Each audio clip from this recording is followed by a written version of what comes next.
저는 이제 오늘 1시간 한 10분 정도 이렇게 이제 말씀드릴 거고요. 그 주제는 이제 장애 개념에 관해서 좀 말씀을 드리겠습니다. 이제 그 중에서도 이제 사회적 모델에 관해서 좀 말씀을 드릴 건데요. 이미 아마 알고 계신 분들 많이 계실 거예요. 다들 많이 알고 계시지만 조금 더 다시 한번 생각해보는 그런 의미로 갖도록 하겠습니다. 제가 PPT를 그냥 준비를 했는데요. 오늘은 요거 순서 좀 상관없이 그냥 제가 좀 화면을 왔다 갔다 하면서 이렇게 좀 말씀을 좀 드리도록 하겠습니다. 선생님들은 장애가 뭐라고 생각하시나요? 우리 장애인이란 또는 장애란 그러면은 뭐라고 생각하시나요?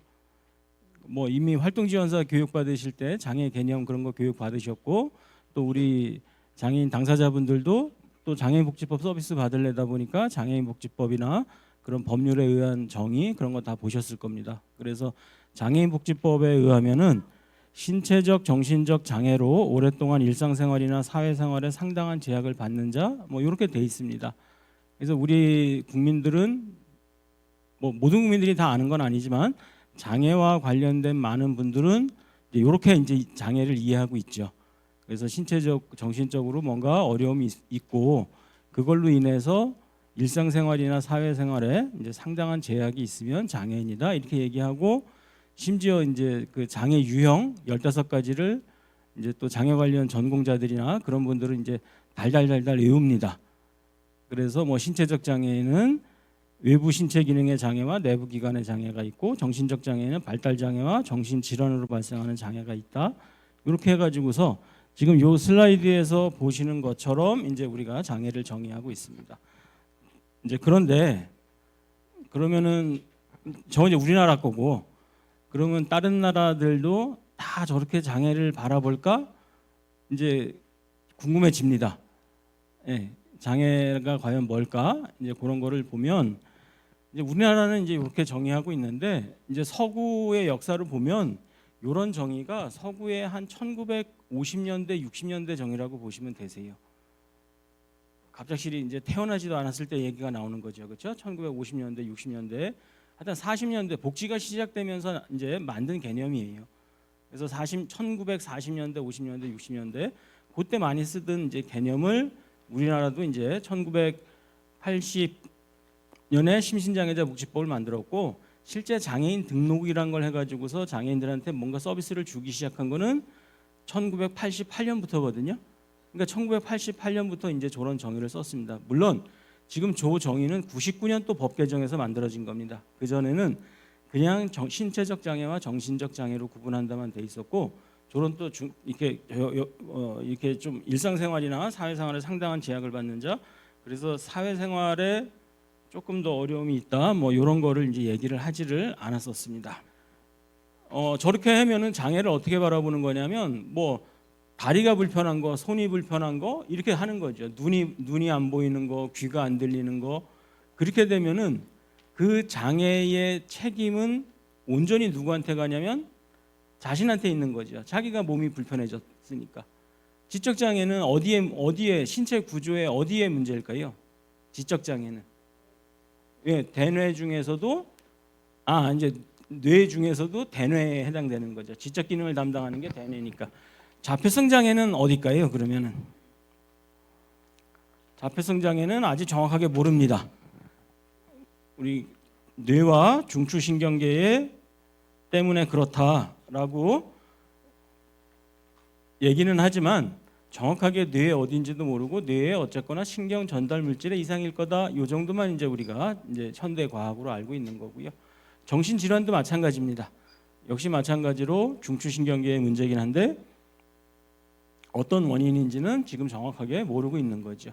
그럼에도 불구하고 어쨌거나 몸의 문제다라고 이제 바라보는 겁니다. 자, 장애가 몸의 문제라고 그러면은 그거에 대한 대책은 뭐가 나올 수 있을까요?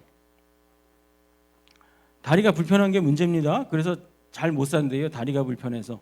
그럼 어떻게 하면 될까요? 조금이라도 만약 저같이 이제 제가 이제 목발 보조기 하고 저는 이제 소아마비 바이러스 감염으로 인해서 왼쪽 다리가 이제 100% 기능이 손상이 됐고 50%가 손상이 됐고, 그래서 이제 왼쪽에 보조기를 하고, 그리고 잘 살다가 이제 나이가 되니까 또 더 못 걸으니까 이제 40대 넘어가면서부터는 이제 저 목발도 이제 짚고 그래서 한 10몇 년 이제 됐고요. 이제 또 생각컨대 앞으로 한 5년에서 10년 이내에 이제 또 휠체어를 타지 않을까? 뭐 이제 그런 생각도 하고 있는데요. 만약에 제가 다리가 이제 소아마비 바이러스 후유증 때문에 다리가 기능을 못 한다. 그래서 사회생활이 안 된다. 그러면 어떤 대안이 이제 대응이 필요해지냐면 잘 걷게 만들어야죠. 그래서 이제 재활 정책이라는 게 나오는 겁니다. 다리를 어떻게 걷게 해줄까? 그래서 이제 물리치료도 받아야 되고 이렇게 되는 거죠. 어떤 재활 훈련도 해야 되고. 그런데 또 장애를 어떻게 바라보냐면 우리 요새는 이제 그런 말 많이 안 하는데 아마 50대 이상인 분들은 건강한 신체, 건강한 정신이라는 말 들어보신 적 기억나시나요? 그게 예전에는 되게 많이 나왔었어요. 왜 그러냐면 체육, 교련 이런 과목을 강조하면서 특히나 이제 군사정권 하에서 그 건강한 신체를 되게 강조하는 경향이 있었습니다. 그러다 보니까 이제 뭐 영어로 이제 사운드 바디, 사운드 마인드인데요. 그래서 이제 그걸 가지고서 건강한 신체에 건강한 정신이 깃든다. 근데 실제로 이게 우리나라 장애에도 영향을 줍니다. 즉 몸이 불편하면 어떻게 생각하냐면 마음도 병이 있다라고 생각을 합니다. 이건 정신병하고 정신질환하고는 상관이 없는 겁니다. 뭔가 몸이 불편하면 뭔가 이렇게 마음에도 좀 병이 있는 것 같아. 이런 편견들을 아직도 많이 갖고 계시고요, 실제로. 그래서 실제로 예전에 80년대, 90년대 초반에 장애인 복지관에 가면은 이제 그때는 지금 발달 장애인들이 주 이용 고객이지만 80년대 처음 만들었을 때 주 이용 고객은 지체 장애인 분들이었습니다. 저 같은 사람들이었습니다. 그런데 가면은 뭐가 있냐면 제일 앞에 물리치료실이 있고요, 재활실이 있고 걷는 연습하는 데가 있고요. 그 옆에 심리치료실이 있었습니다. 정신질환자들이 복지관을 왔기 때문에 심리치료실이 있는 게 아니고요. 몸이 불편하면 마음에도 문제가 있을 거다라고 이미 그게 지식인 양 그렇게 얘기를 했습니다. 그래서 뭔가 심리치료를 해줘야 된다 이렇게 됐던 거죠. 근데 의견상 드러나는 거는 그럴 수도 있습니다. 왜 그러냐면 제가 만약에 움직이지 못해서 사람들을 못 만나면 어떻게 될까요? 그러다가 누군가를 갑작스레 만났으면 말을 유창하게 할 수 있을까요? 못하죠. 되게 쑥스러워하고 부끄러워하고 그럴 거라고요. 근데 사람들이 그 모습을 보면서 저봐, 제가 다리가 불편하니까 저렇잖아. 저렇게 내성적이잖아. 저게 마음의 문제인 거야. 저 내성적인 걸 어떻게 고쳐주면 될까? 이렇게 생각을 하는 거예요. 네. 그래서 고쳐주려고 했는데 다리도 못 고치고 마음도 못 고치는 거죠. 결과적으로는. 네, 어차피 안 됩니다. 그러면 어떻게 해야 될까요? 그 다음에는 이제 어떻게 해야 되냐면 그냥 냅두면은 이제 뭔가 좀 또 인권스럽지 않은 것 같아요. 그러다 보니까 어떻게 되냐면 그냥 어디다가 모아놓고 좀 죽지라도 않게만 해주자 이렇게 되는 거죠. 그게 이제 나타난 게 수용시설 그런 겁니다. 지금의 거주시설이라고 우리가 부르는 거죠. 거주시설 만들 때도 지금은 탈시설 얘기하니까 되게 반인권이라고 얘기하지만 처음에 만들 때는 굉장한 인권 정책이었겠죠. 그 사람들이 생각하기에 그 정책을 만든 사람들이 생각하기에는 굉장한 인권 정책이었다고요. 왜? 몸의 문제도 있어. 그래서 마음의 문제도 있어. 그래서 사회생활을 전혀 못해요. 그러니까 직장생활 못하잖아요. 그러니까 굶어 죽겠죠. 그 굶어 죽겠는 사람들 데려다가 어디다가 모아놓고 비바람 막아주고 죽지 않게 밥 주면 그게 얼마나 인권입니까? 사실 이렇게 생각했던 거예요. 근데 왜 그렇게 생각했냐는 거죠. 그게 왜 인권이라고 생각했을까? 결과적으로 장애를 뭘로 봤기 때문에? 장애를 몸의 문제로 봤기 때문인 거죠. 장애를 몸의 문제로 바라보면 그런 대안이 나올 수밖에 없습니다. 근데 그거에 대해서 이제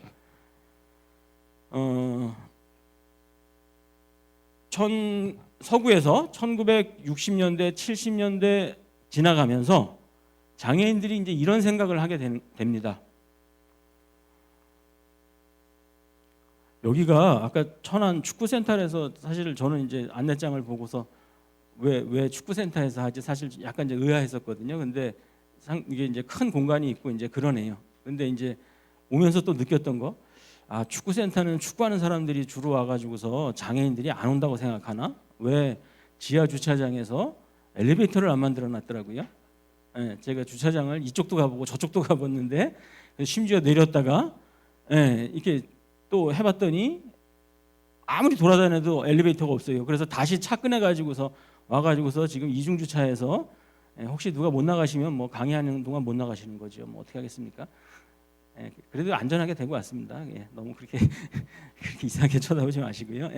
뭐 하여간에 이제 그런 것 같아요. 이제 이런 상황, 이런 경험을 보고 그 다음에 또 하나 우리 여기 강의실이 만약에 10층이라고 한다면 그런데 엘리베이터가 있으면 어떻게 됐을까요?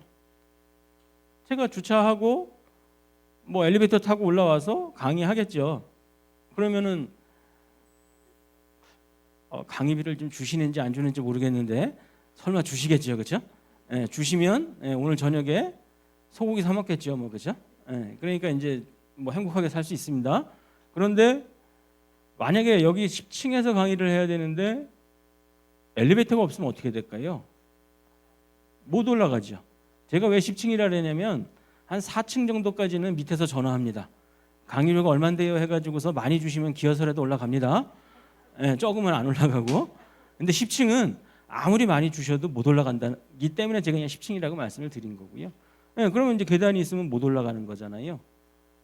이제 이런 것들을 보면 자, 아까 몸이 장애라 그랬는데 몸의 문제가 장애라 그랬는데 요 사례로 보면 제 몸은 똑같았잖아요. 지금 현재 몸은 똑같은데 엘리베이터가 있는 사회에서는 10층에 가서 강의료를 해서 강의료를 받아서 소고기를 사 먹었어요. 근데 계단이 있는 사회에서는 어떻게 됐을까요? 강의를 못 하게 되는 거고 제 능력에 하고 상관없이 아무 활동도 못 하게 되고 강의료를 못 받으니까 소고기를 못 먹겠죠. 그랬더니 어떤 분이 너 살 빠져서 좋겠다 그러는데요. 그거는 한 번 못 먹었을 때 살 빠지는 거고요. 지금 제가 살이 쪄서 그런 거고 매일 못 먹으면 어떻게 되냐면 영양실조 걸리는 거죠. 빈곤해지는 겁니다. 그러면 제 삶에서 제가 생각하기에 어느 게 실제 더 불편할까요? 다리가 불편한 것도 불편하지만 제가 강의를 해서 먹고 살아야 되는데 돈을 못 버는 게 더 힘든 거죠. 결과적으로는. 어디도 못 갈 테니까 강의도 못 가고 뭐 놀러도 못 가고 뭐 아무것도 못 할 거잖아요. 그렇죠? 근데 사람들은 원인을 그거를 다리가 불편해서 네가 못 가는 거야 라고 얘기를 했었죠. 처음에는. 그런데 우리 사회가 계단이 아니라 엘리베이터로 반응했더니 제가 가서 뭔가 했잖아요.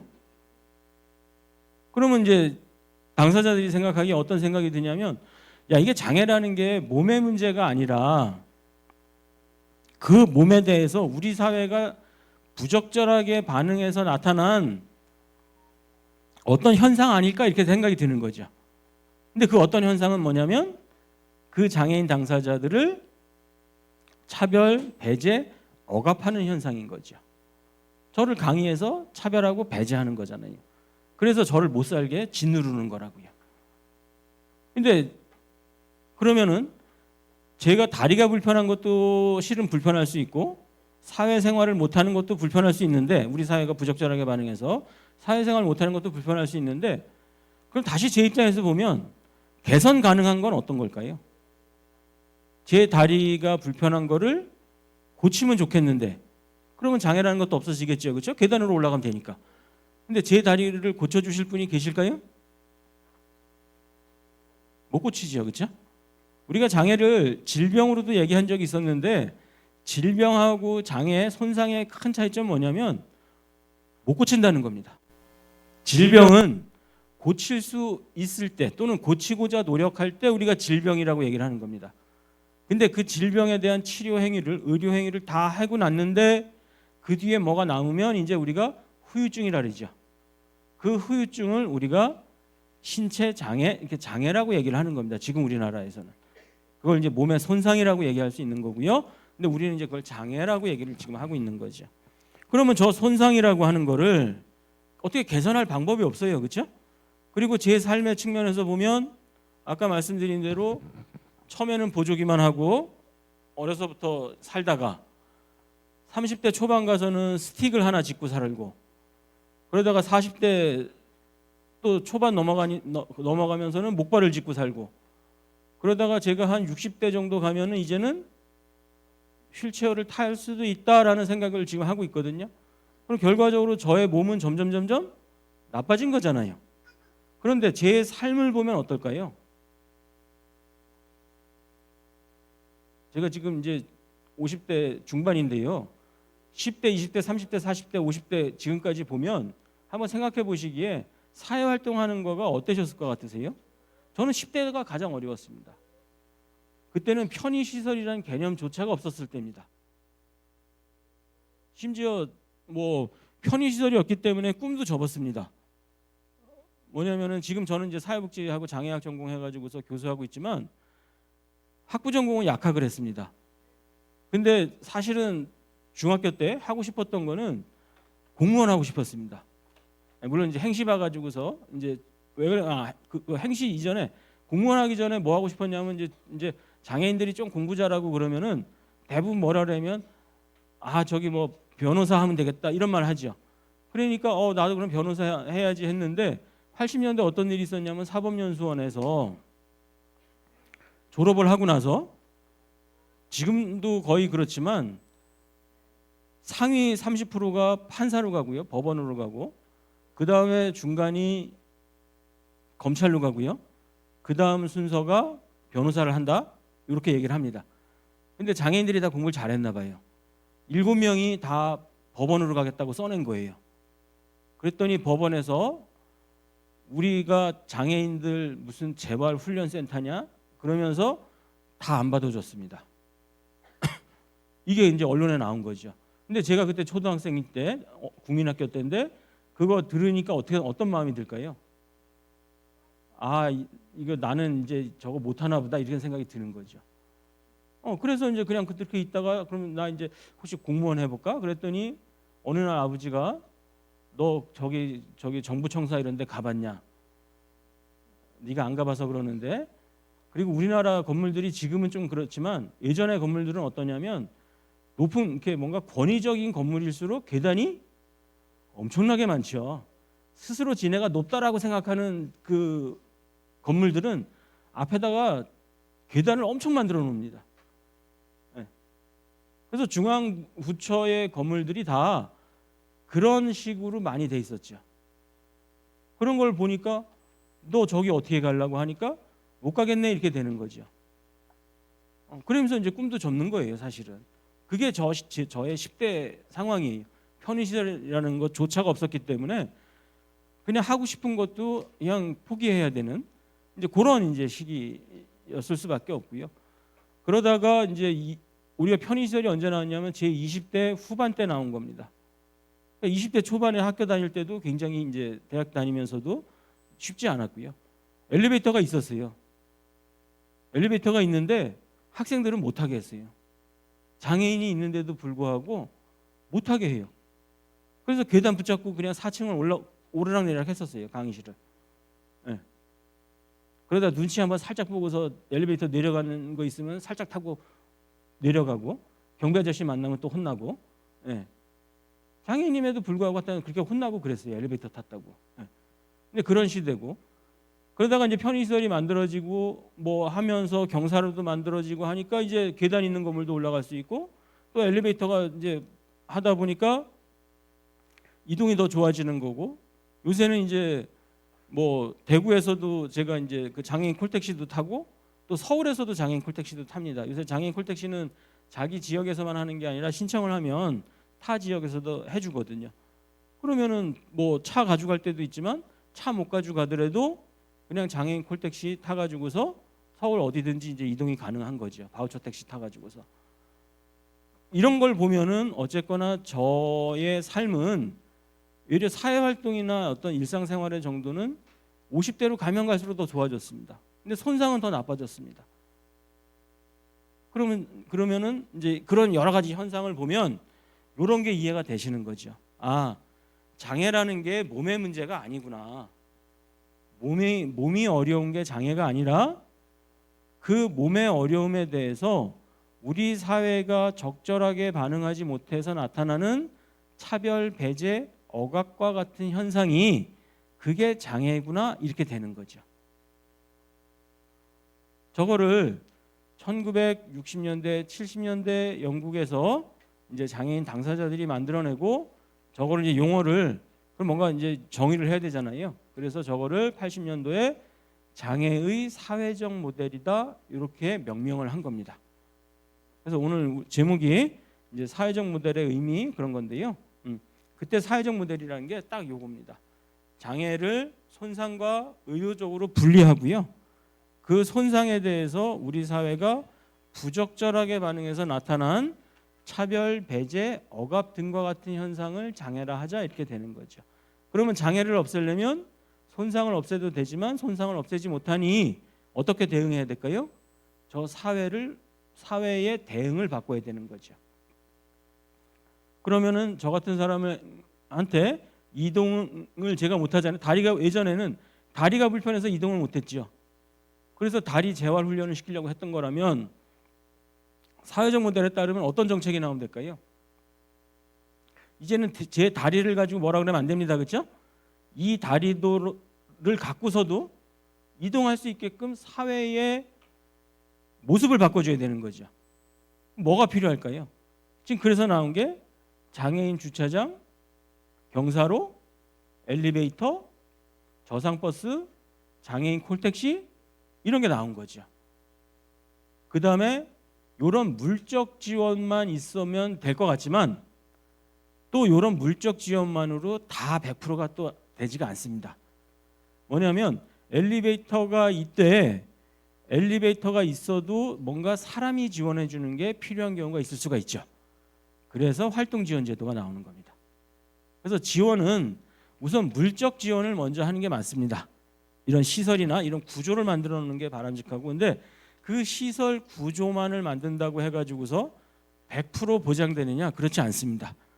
그러면은 그때는 뭐가 필요해지냐면 인적 지원, 즉 사람이 지원해 주는 게 필요해지는 거고요.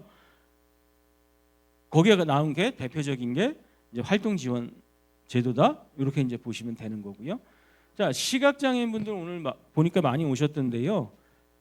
요새 제일 불편하신 게 뭔가요? 우리 사회 변화에 따라서 좀 불편하신 거.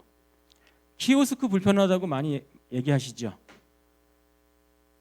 키오스크 이렇게 하려고 했더니 음성이 인식이 안 되고 어디를 눌러야 될지 잘 모르겠더라는 거죠. 요새는 뭐 저기 우리 휴게소 저 올라오다가 점심을 휴게소에서 먹었는데 그 주문하는 거 사람이 안 받잖아요. 이제는 키오스크에다가 찌르고 카드 누르고 자기가 알아서 받아서 이렇게 이제 하는 거잖아요. 근데 음성 안내도 안 나오고 그러면은 시각장애인 분들은 이제 밥을 못 먹으니까 굶으란 얘기잖아요, 그렇죠? 그러면 이제 일상생활 또는 사회생활이 안 되는 거죠. 그래서 2년 전에 장애인 차별금지법에 뭐가 들어갔냐면 키오스크의 접근권을 보장하지 않으면 차별이다라는 조항이 들어갔습니다. 그럼 이제는 키오스크에서 시각장애인이 뭔가 접근이 안 되면 차별이 되는 겁니다. 근데 그거를 이제 연차 시행을 하게 해놨고요. 그래서 큰 데서 운영하는 키오스크부터 먼저 하게 해놨는데 그러면 어떻게 접근권을 보장할 수 있을까요? 이것 그러면 예전에는 장애인들 데려다가 키오스크 활용법 해가지고서 가르쳤다고요. 키오스크가 이제 있는데 어떻게 가르칠지 모르겠는데 하여간에 시각장애인 분들을 데려다가 키오스크 활용법 해가지고서 보이지도 않는데 막 가리키면서 네가 적응을 해야지 그랬었다고요.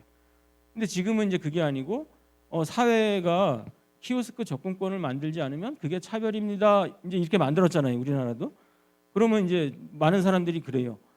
아니 그 키오스크에다가 음성 인식을 달거나 뭐 그러는데 그게 돈이 얼마나 많이 드는데요. 그거 어떻게 만들어요? 이런 말들을 또 하세요. 실제 키오스크 사업자분들이. 근데 그다음에 이제 또 기술적으로 어떻게 하는 거지? 저도 이제 궁금했었죠. 그래서 2년 전에 이제 그게 저도 궁금해서 찾아봤더니 의외로 간단하더라고요. 지금 있는 거에다가 지금 키오스크 있는 거에다가 이렇게 뭐 탁자 같은 거 하나만 만들어 놓고 거기에다가 저기 우리 조이스틱 있잖아요. 우리 전동 휠체어 타시는 분들 운전할 때 이렇게 조이스틱 위아래 좌우 그거 쓰시잖아요. 그 조이스틱을 이제 해놓더라고요. 그래서 뭐냐면 어차피 이게 아이콘이 있는 거잖아요. 그럼 아이콘 하나씩 내리면 그때 반응해서 음성이 나오게 하면 돼요. 그래서 음성 장치와 조이스틱이 있으면 화면을 굳이 안 눌러도 되는 거죠. 그래서 조이스틱으로 이동하고 거기서 맞으면 버튼 하나 누르면 되는 거죠. 근데 이거 실행하는데 이거를 전적으로 음성하고 뭐 이런 걸 다 통으로 만드는 거는 몇 천만 원 들 수 있지만 기존 시설에다가 요거 갖다가 첨부하는 거는 최대 500만 원이면 된다고 합니다. 뭐 물론 500만 원도 비싼 돈일 수는 있지만 사실은 뭐 자기네들의 어떤 수익이나 그런 거 생각해 보면 얼마든지 만들 수 있는 거죠. 이제 이렇게 이제 물적 지원이 가야 되고 그런데 이거들로도 또 불편할 수가 있죠. 그럼 또 뭐가 필요할까요? 아까 제가 물적 지원, 인적 지원 지금 설명드리려고 하는 건데요. 기본적으로 당사자가 본인이 키오스크에 접근해서 할 수 있도록 하는 게 뭔가 구조를 바꿔놓는 거 이게 제일 중요하고요. 그다음에 그럼에도 안 되는 경우가 있기 때문에 뭐가 필요하냐면 인적 지원 서비스가 필요합니다. 그럼 어떻게 하느냐? 거기다가 한 사람을 계속 대기시키면 그럼 키오스크 두는 이유가 없죠. 그거 인건비 아끼려고 하는 건데. 그럼 어떻게 되냐면 거기다 버튼을 두든 아닌 담당자 한 명이라도 지정해 주면 됩니다. 그럼 주방에 어떤 한 분을 그냥 키오스크 담당자로 일단 지정을 해주고 그분은 그러면 그게 자기의 어떤 업무가 하나가 되는 거죠. 그래서 주방에서 일하시다가 뭔가 키오스크에서 내가 벨이 눌러지면 그분이 나와서 응대해 준다는 절차만 하나 있으면 되는 거죠. 그러면은 그리고 그게 멀지 않잖아요. 주방하고. 그러다 보면 그분들이 나와서 인적 지원 서비스까지 할 수 있는 거죠. 그래서 항상 우리가 이런 이제 지원 서비스라고 하는 것이 아까 뭐 이동 지원이건 정보 접근권 지원이건 물적 지원이 우선이다. 그다음에 그렇다고 해서 물적 지원 편의 시설만 됐다고 해서 모든 게 되는 게 아니라 인적 지원이 필요하다. 이렇게 좀 알아두시면 좋겠고요. 그 인적 지원의 하나로서 이제 지금 이제 많이 활동하고 계시는 활동 지원사가 이제 나오게 됐다. 그렇게 이해해 주시면 될 것 같습니다. 그래서 장애의 사회적 모델 오늘 제가 말씀드리는 건 이게 답니다. 사실은. 그러면은 장애인 당사자 입장에서 볼 때 우리 당사자분들이 이 세상에서 일상생활을 못하고 사회생활을 못하고 뭔가 잘 못 사는 이유는 뭘까요? 내가 몸이 불편해서? 나 때문일까요? 그게 아니라 사회 탓이죠. 사회가 적절하게 반응하지 못했기 때문이잖아요. 그렇죠? 네, 그러면은 사실은 저런 개념으로 받아들이면 어떻게 되냐면 당사자분들이 되게 이렇게 인파워가 됩니다. 즉 자존감이나 이런 게 예전에는 내가 문제였잖아요. 그러니까 내가 뭘 못하고 좌절하면은 계속 어떻게 되냐면 나 때문이야, 내 탓이야, 내가 못나서 그래 이렇게 생각할 수밖에 없었던 거죠. 그런데 사회적 모델로 장애를 바라보면 어떻게 될까요? 내가 지금 못하는 거는 사회의 문제인 거죠. 그러면 어떻게 하시면 될까요? 또 사회 탓만 하고 있으면 안 되잖아요. 어떻게 해야 되냐면 사회의 모습을 바꿔야 된다 이렇게 되는 거죠. 그럼 어떻게 하면 바꿔질까요? 그래서 IR 센터가 만들어진 거죠. 또 자립생활센터라는 게 당사자 조직이잖아요. 당사자들이 서비스도 제공하고 서비스 제공하면서 여러 가지 문제점이 나올 수도 있는 거죠. 왜? 예전에는 전문가 중심으로 하면서 비장애인 중심으로 뭔가 했다고요. 그러다 보니까 뭔가 장애인들한테 안 맞는 게 너무나 많았던 거죠. 그러면 그런 것들을 좀 맞춰 나가면서 뭔가 사회에다가 정책에 대해서도 목소리를 내고 정책도 바꿔 나가고 그런 거를 하라고 이제 IR 센터가 존재하게 되는 겁니다. 자, 그래서 이렇게 사회적 모델이라는 거 좀 이해해 주시고요. 근데 그럼 장애를 바라보는 게 두 개만 있냐? 그렇지 않습니다. 장애를 바라보는 거가 100가지가 넘을 수도 있습니다. 장애 유형이 100가지라는 게 아니고요. 장애를 바라보는 관점이 100가지가 넘을 수도 있는데 전 세계적으로 가장 많이 통용되는 거는 저렇게 4가지 요소로 보는 방법입니다. 그래서 이제 장애를 이제 다시 한번 또 설명을 드리면 예전에는 질병으로 봤었습니다. 아까 우리나라가 1988년도에 장애인 등록제를 했다 그랬잖아요. 그럼 장애인 등록제를 하면서 그때 뭐가 나왔냐면 뭐 지체장애, 시각장애, 청각장애 이런 말이 나왔는데요. 그 전에는 제가 학적부에 지체장애라고 써 있지 않고요. 쓰지 않고 제가 어디 가서 제 장애, 건강 상태 그런 게 있으면 뭐라고 썼냐면 소아마비 후유증이라고 썼습니다. 뭐 제가 알아서 그렇게 쓴 게 아니겠죠. 세상이 저한테 너의 장애는 소아마비 후유증이야. 그렇게 얘기를 해주니까 제가 어디 가서 너 장애가 뭔데요? 그러면은 예, 소아마비 후유증입니다. 그렇게 얘기했던 거죠. 소아마비 후유증은 질병 이름이잖아요. 병명이잖아요. 그렇죠? 의사들이 이제 이렇게 이제 질병으로 얘기해 주는 겁니다. 그게 의료적 설명입니다. 병으로 얘기하는 겁니다. 그래서 제가 소아마비 후유증 이렇게 이제 얘기를 할 수가 있는 겁니다. 우리나라 같은 경우는 87년까지 이렇게 썼었습니다. 그런데 저 한 30년 전이잖아요. 그러다 보니까 어떤 문화가 아직도 남아 있냐면 뉴스에 특히나 많이 나오는데요. 장애를 앓고 있는 그런 표현 많이 쓰시죠. 선생님들은 안 쓰시겠지만 많이 들으셨죠. 장애를 앓고 있는. 들어보신 적이 한 번도 없나요? 장애를 앓다라는 말은 현대적 개념으로는 잘못된 말입니다. 왜 그럴까요? 장애를 앓고 있다 그렇게 얘기했을 때는 장애를 뭘로 생각한 걸까요? 질병이죠. 앓다라는 말을 쓸 때는 질병을 얘기하는 겁니다. 그렇죠? 그럼 장애를 앓다라고 얘기를 하면 그 사람은 장애를 뭘로 본 걸까요? 질병으로 바라본 겁니다. 근데 그 30년 전에 우리가 그렇게 바라보다 보니까 아직까지도 장애를 앓고 있는 그런 표현들을 많이 쓰고 있는 거죠. 근데 지금은 이제 그렇게 보지 않고요. 유엔 공간에서도 1980년도부터는 장애를 질병하고 영원히 구분시켰습니다. 유엔 공간에서도 80년까지는 장애를 뭘로 설명했냐면 질병 분류 기호로 설명을 했었습니다. 네. 그 의사들의 모임이 재활협회인데요. 그 재활협회에서 이제 매년 이제 학회를 했겠죠. 그렇게 하고 있는 전 세계 이제 의사들이 모여서 하고 있는데 그 76년에 휠체어 탄 100명의 장애인들이 그 학회장에 가가지고서 약간 시위 같은 걸 한 거죠.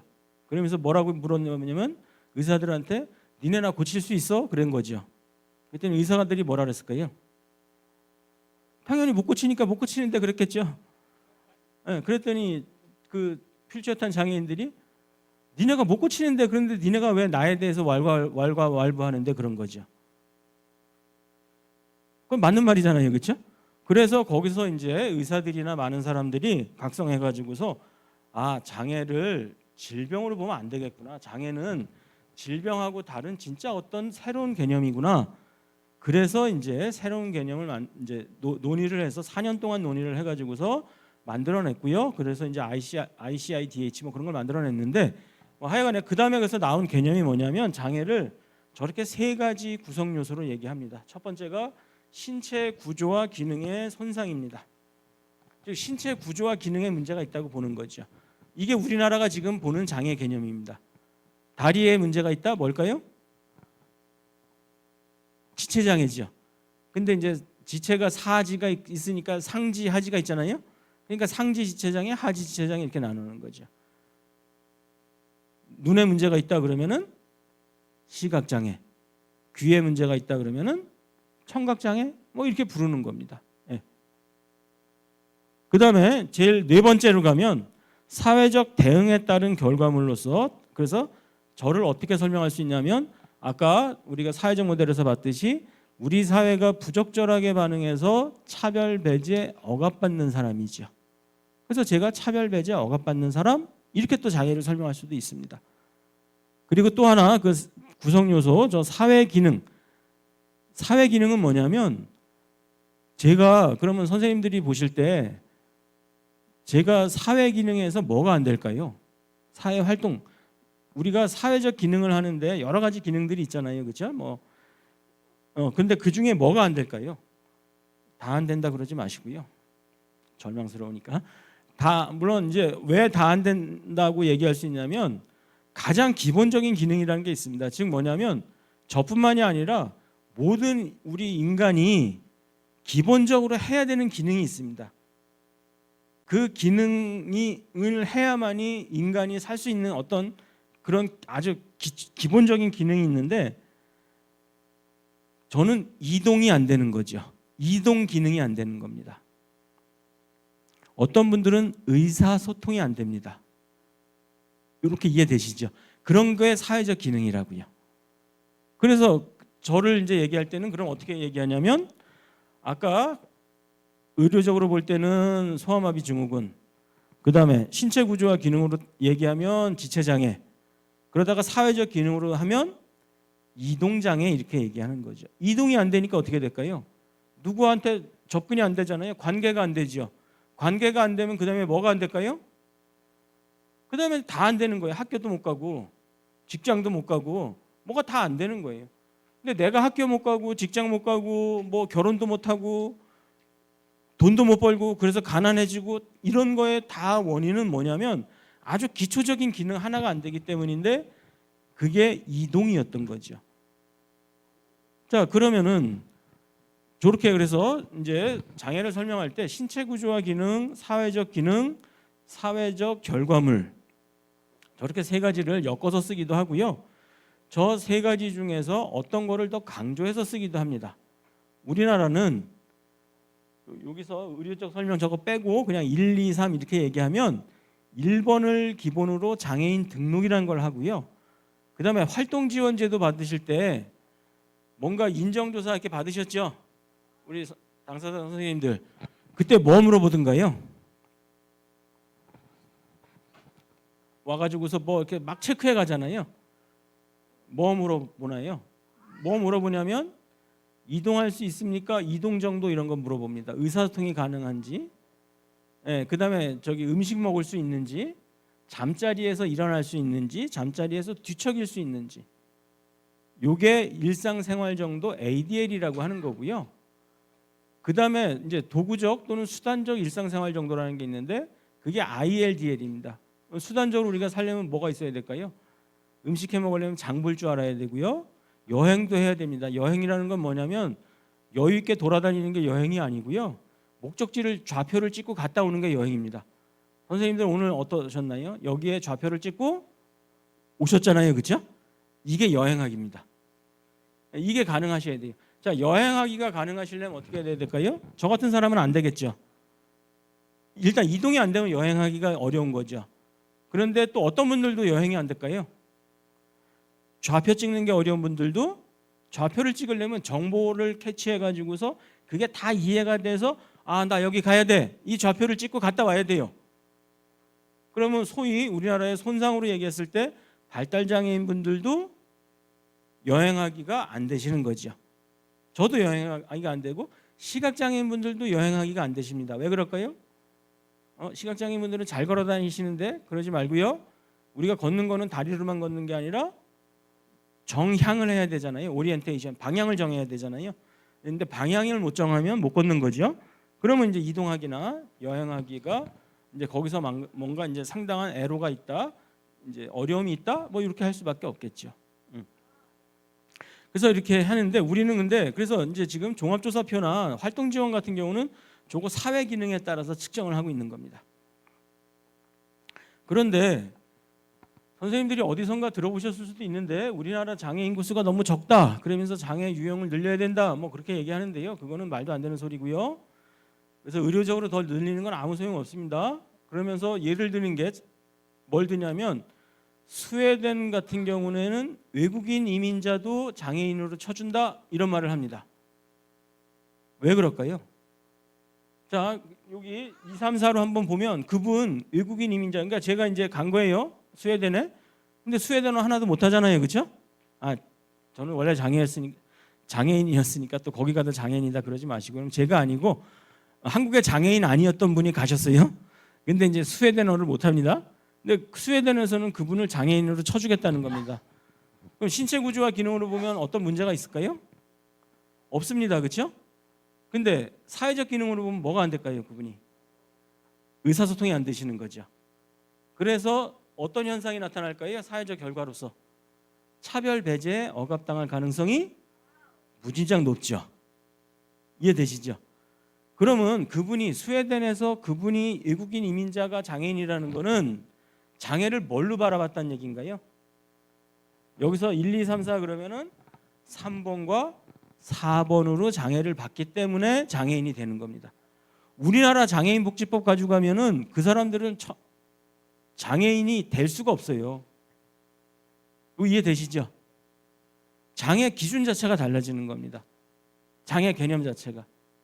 근데 서구는 주로 여기서 신체 구조와 기능, 그다음에 사회 기능, 사회적 대응에 따른 결과물 저 세 가지를 적절하게 믹스 혼합해서 쓰는데 주로 신체 구조와 기능도 이제는 잘 안 씁니다.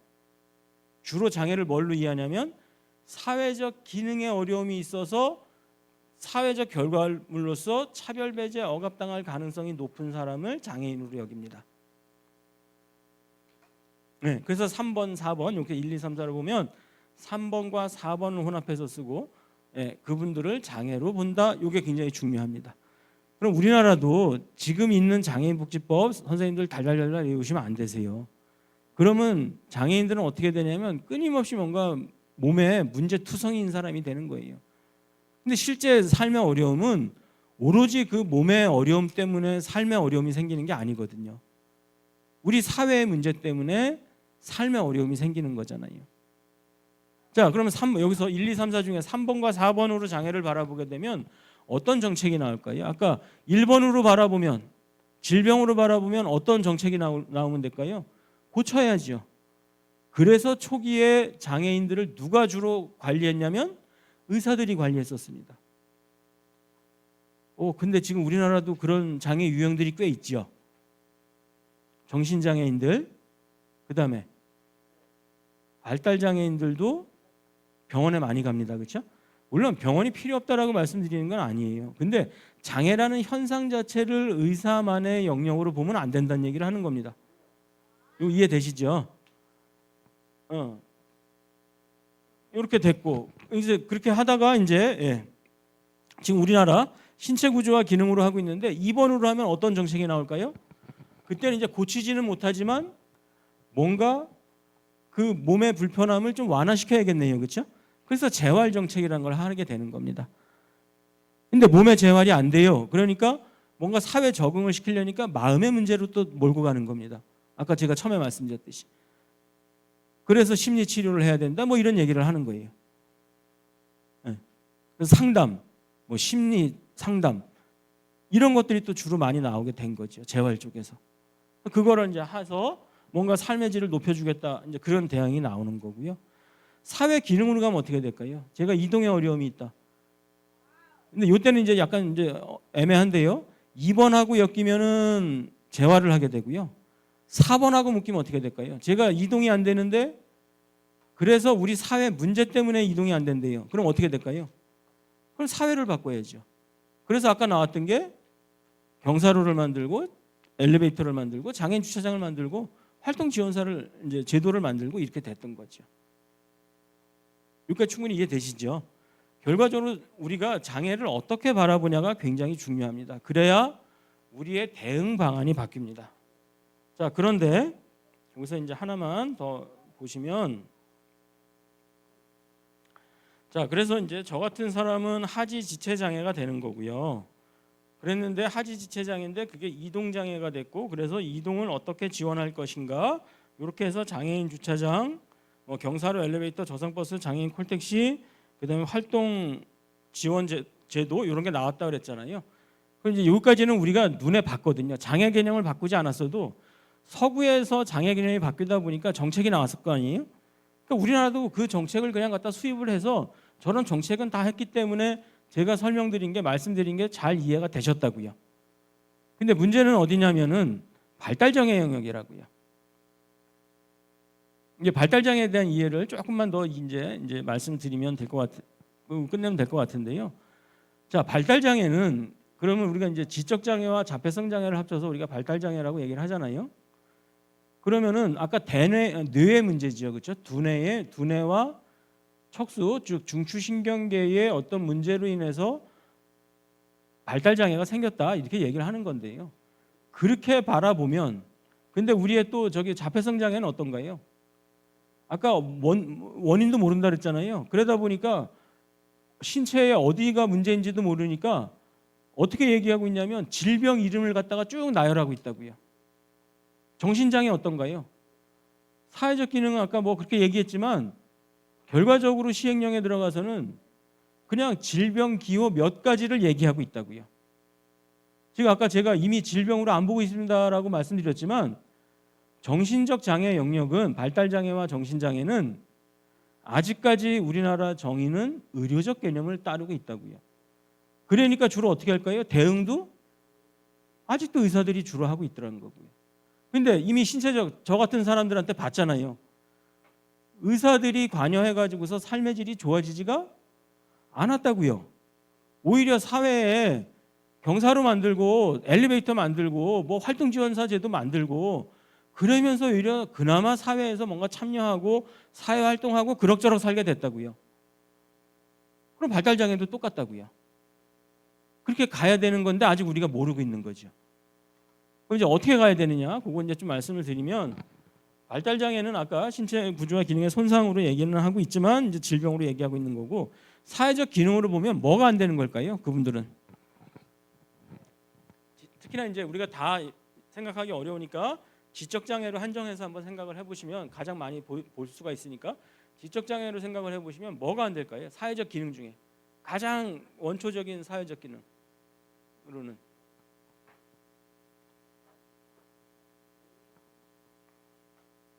우리 사회적 기능 중에 학습이라는 것도 필요합니다. 선생님들 지금 다 이야기 들으면서 학습이란 걸 하고 계시잖아요. 물론 학습을 했다고 해서 우리가 다 기억하는 건 아닙니다. 어차피 오늘 이제 4시 지나가지고서 저 뒷문 나가는 순간 밖에 나가서 저기 공기 시원한 공기 맞는 순간 이제 그리고 머리 한 번 이렇게 흔드는 순간 다 떨어져 나갔죠. 예. 그러긴 할지라도 그래도 지금 뭔가 배워놓는 뭐가 있다고요. 이해하시잖아요. 지금 되게 감탄하고 있지 않으세요? 어떻게 저렇게 어려운 얘기를 쉽게 말할까? 그러면서 이렇게 학습이 되고 있다고요. 그렇죠? 이런 걸 우리가 학습이라고 하는 건데 물론 지금 여기서 우리 발달장애인분들이 아마 몇 분 계실 수도 있는데요. 제가 아무리 쉽게 이야기한다 하더라도 노력은 하지만 쉽게 이해가 안 될 수가 있습니다. 그리고 어찌 보면 안 되는 게 당연한 현상입니다. 그게 지적장애입니다. 그거는 제가 못 뛰는 거나 똑같습니다. 그거 그렇게 큰 문제 될 거 없어요. 제가 못 뛴다고 사회활동 못하는 거 아니잖아요. 학습 기능이 필요하긴 하지만 학습을 못한다고 해가지고서 사회를 못 사는 건 아니란 얘기죠. 자, 그러면 왜 그러냐면 대뇌를 사용하는 거기 때문에 대뇌의 기능이 학습이기 때문에 가장 원초적인 기능이 학습이 안 되는 거예요. 선생님들은 학습을 하면은 그 다음에 뭘 배우게 되냐면 언어라는 걸 배우게 됩니다. 언어를 배우게 되면 그 다음에 뭘 하냐면 그 언어를 통해서 다시 학습을 하게 됩니다. 지금 선생님들하고 저하고는 어떻게 학습을 하셨나요? 아까 우리가 지금 학습을 하고 계시는데 어떻게 학습을 하셨어요? 제가 말을 하면 선생님들은 그 언어를 이해하신 거라고요. 이미 언어를 학습하셨기 때문에 이렇게 무지막지하게 어려운 장애라는 개념을 지금 이해가 되시는 거라고요. 선생님들이 만약에 지금 한국어를 모르시면 어떻게 될까요? 제가 이렇게 아무리 말을 해도 장애라는 개념을 이해하실 수가 없다고요. 학습이 안 된다고요. 자, 그럼 언어를 배웠기 때문에 다시 학습을 늘려주는 겁니다. 근데 언어가 또 잘 못 배우시네요. 그러다 보니까 또 학습이 잘 안 되시는 겁니다. 그래서 대뇌 기능 때문에 학습에 어려움이 있었는데 그 다음에 언어를 못 배우고 그 다음에 다시 학습을 해주고 뭔가 이렇게 좀 악순환을 그리고 있는 거죠.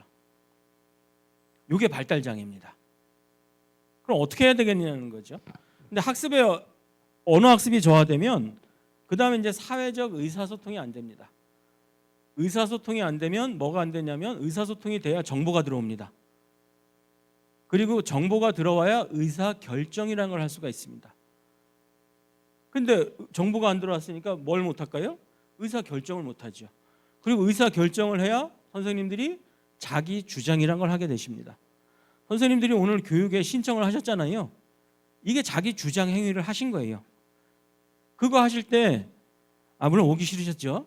근데 강제로 들어야 되니까 내가 저거 빼먹는 것보다 그래도 가서 그냥 졸더라도 가기는 해야 돼. 이게 이제 의사결정 하신 거예요. 근데 거기에 어떤 정보가 있으셨나요? 왜 오셔야 됐을까요? 여기 뭔가 의무교육으로 혹시나 이거 꼭 저기 받으래 그런 것도 있을 수 있고 누군가는 IR 센터에서 저거 체크할 텐데 혹시 안 가면 다음에 뭐 할 때 나 좀 불이익 당하지 않을까? 뭐 이런 여러 생각을 하셨잖아요. 그 다음에 혹시나 이 중에 한 분이 이동석이 가운데 그럼 가야지.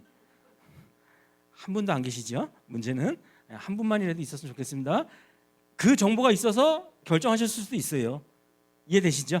그 수없이 많은 정보가 들어왔기 때문에 그 결정을 하시는 거예요.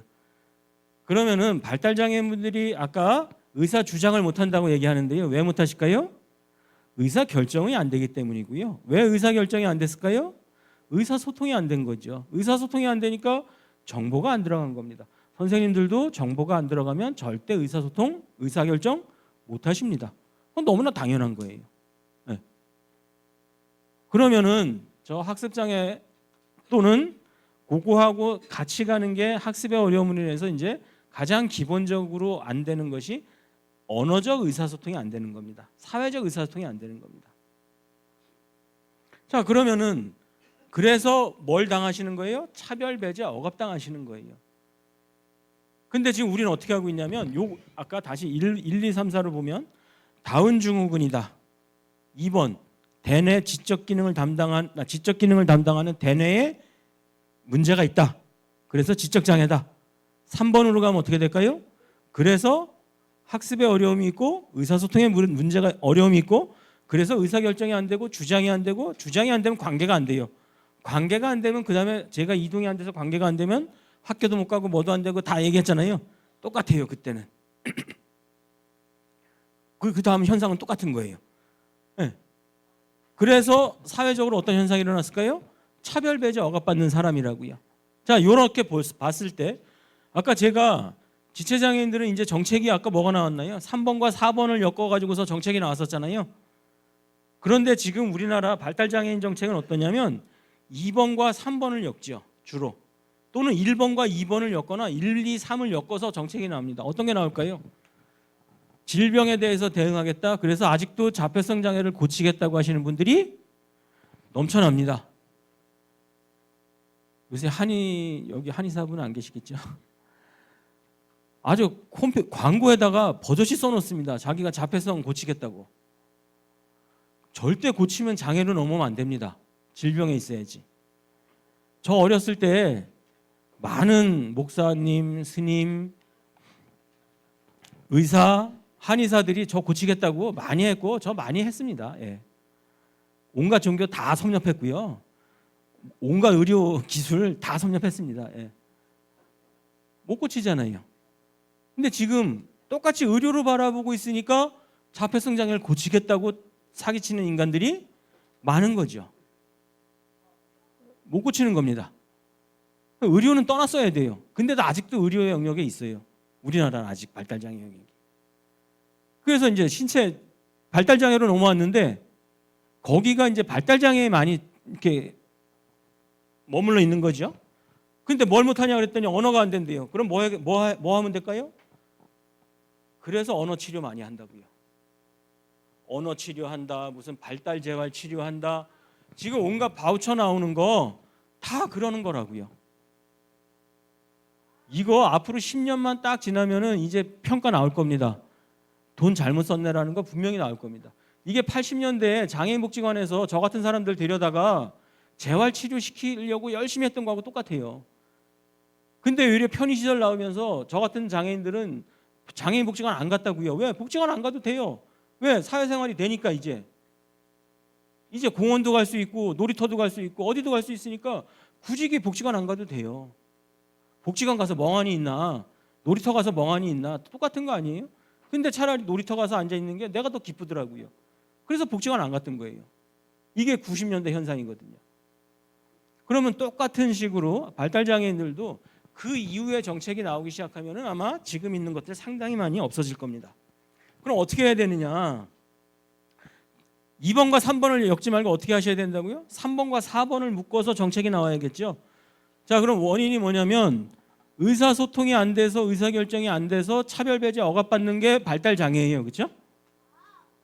발달장애인들의 주요 문제점은 의사소통이 안 돼서 우리 사회에서 의사소통이 안 돼서 그래서 내가 차별배제 억압받는 게 문제인 거예요. 그럼 사회는 뭘 하면 될까요? 그래서 아까 지체장애인 저를 위해서는 경사로를 만들고 엘리베이터를 만들었잖아요. 장애인 콜택시를 만들고. 그러면 이 사회적 언어적 의사소통이 안 되는 사람들을 위해서는 뭘 하면 될까요, 대체? 그래서 여기서 나오는 게 이제 시각적 의사소통이라는 겁니다. 뭐냐면 의사소통엔 두 가지 방식이 있습니다. 첫 번째 하나가 언어적 의사소통이고 두 번째가 비언어적 의사소통이죠. 비언어적 의사소통은 언어적 의사소통을 제외한 나머지 모든 의사소통인데 지금 선생님들하고 저하고 이렇게 주고받는 거가 언어적 의사소통이고요. 제가 가끔가다 이렇게 손가락 하나 둘 약간 1, 2, 3, 4 막 이렇게 손가락으로 했잖아요.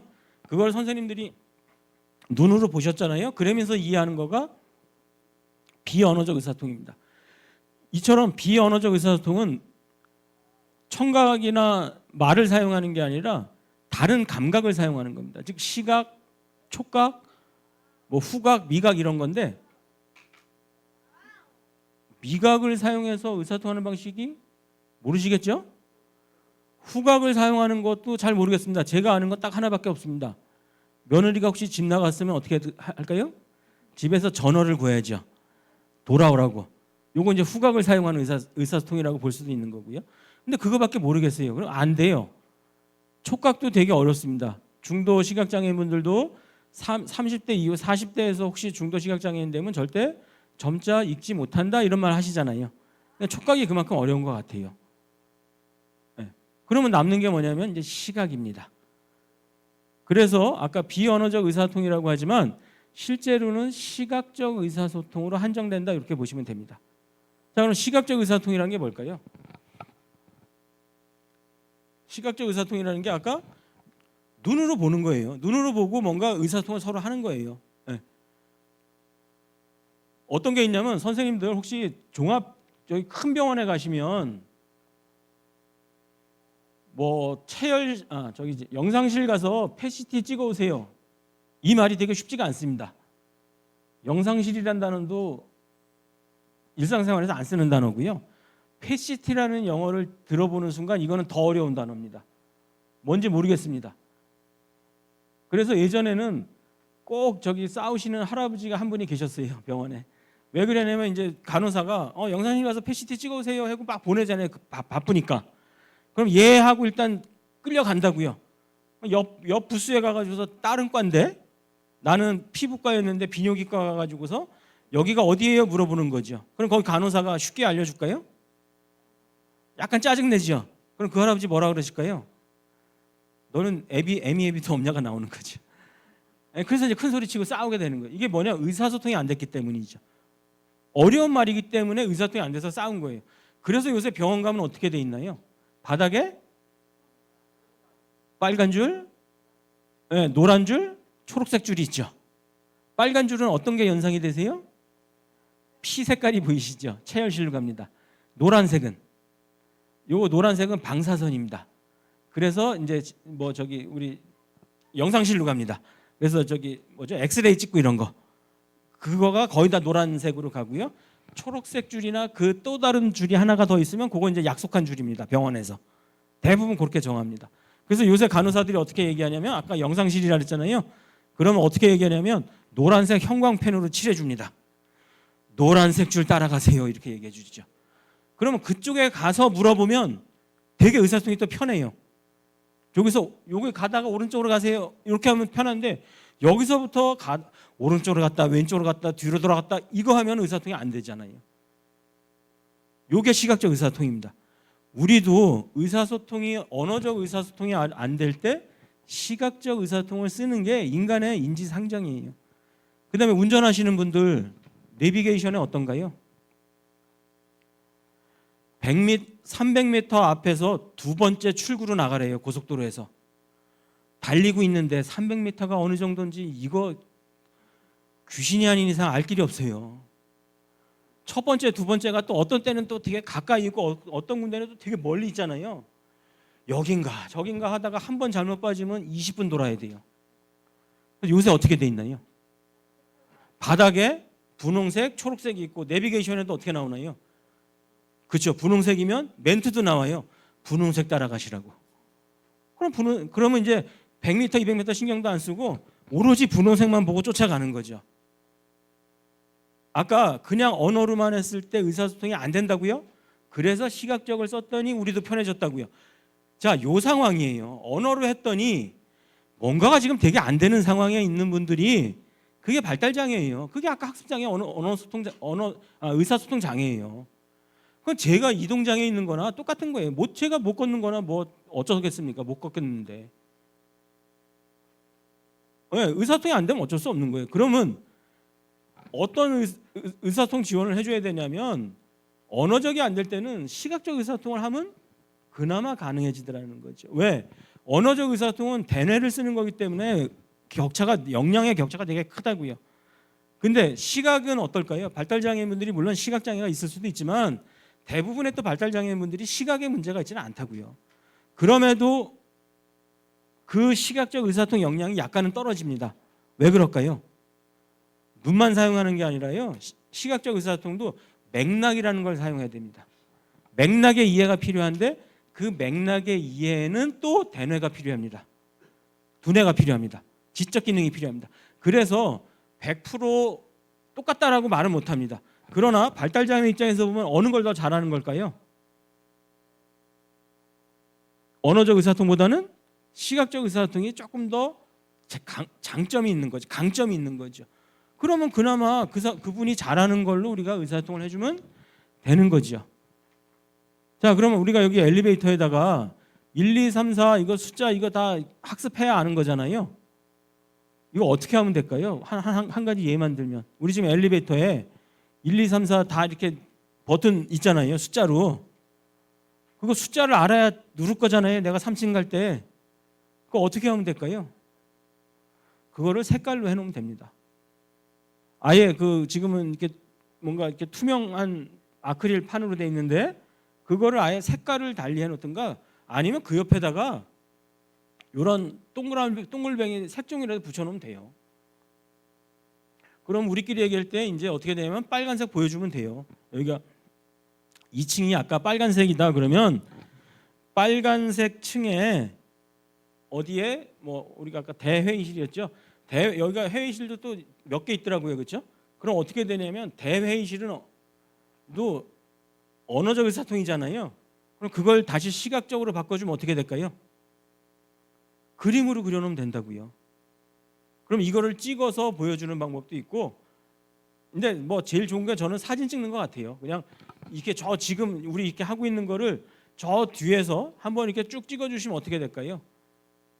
누가 봐도 이게 큰 강의실이 되는 거고, 그럼 밑에서 2장의 종이만 주면 됩니다. 빨간색 종이 하나, 여기 대회의실 앞에다가 붙여놓은 그 사진 종이 하나. 그럼 발달장애인들도 그걸 보고 오면 또 다 돌아봐야 되기 때문에 늦게 올 수는 있지만 못 오는 건 아니죠. 근데 우리는 그게 안 된다고 하기 때문에 어떻게 될까요? 손에 손잡고 가더라고요.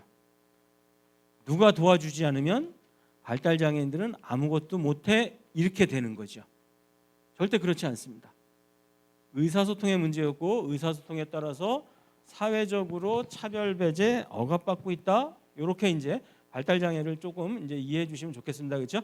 예를 지체장애는 아마 선생님들이 쉽게 이해하실 거예요. 저 같은 사람들은 이동에 어려움이 있었는데 그 이동에 대해서 우리 사회가 적절하게 반응하지 못해서 차별배제, 억압받는 사람이 저 같은 사람이잖아요. 장애인, 그렇죠? 그럼 발달장애는 어떻게 정의가 될까요? 의사소통에 대해서 우리 사회가 부적절하게 반응해서 지금 현재 차별배제, 억압받고 있는 사람이죠. 그 사람이 발달장애인이라고요. 그럼 우리는 뭘 해야 되느냐? 그 의사소통을 어떻게 잘할 거냐? 결과적으로 시각적 의사소통 하자는 얘기예요. 그게 편의시설입니다. 지금 우리의 편의시설은 지체장애인, 시각장애인, 청각장애인을 위한 편의시설만 생각하고 있는데 아까 물적 지원, 인적 지원 말씀드렸잖아요.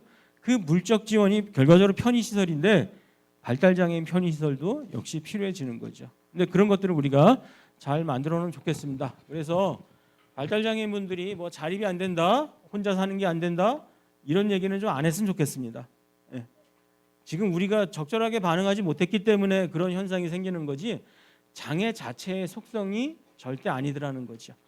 그래서 사회적 모델, 근데 제가 이렇게 말씀드린 건 다 어디에 근원을 두고 있을까요? 어디에 개념을 두고 제가 말씀드렸을까요? 다 사회적 모델에 기반을 해서 말씀을 드렸잖아요. 그러니까 사회적 모델을 이해하시고 그거를 구체적으로 지금 현재 우리나라 지체장애, 발달장애에 적용을 해서 어떻게 이제 적용할 수 있을까? 뭐 그런 것들을 이렇게 좀 이해해 주시면 될 것 같습니다. 이렇게 되면 발달장애인을 고치고 지체장애인을 변화시키는 게 중요한 게 아니라 중요한 거는 그 사람들이 살 수 있도록 우리 사회를 어떻게 변화시켜 나갈 거냐, 어떻게 고칠 거냐, 그게 중요한 우리의 과제가 되는 것 같습니다. 그렇게 좀 이해해 주시면 될 것 같고요. 이제 거의 시간이 끝났는데 혹시 질문 사항이 있으실까요?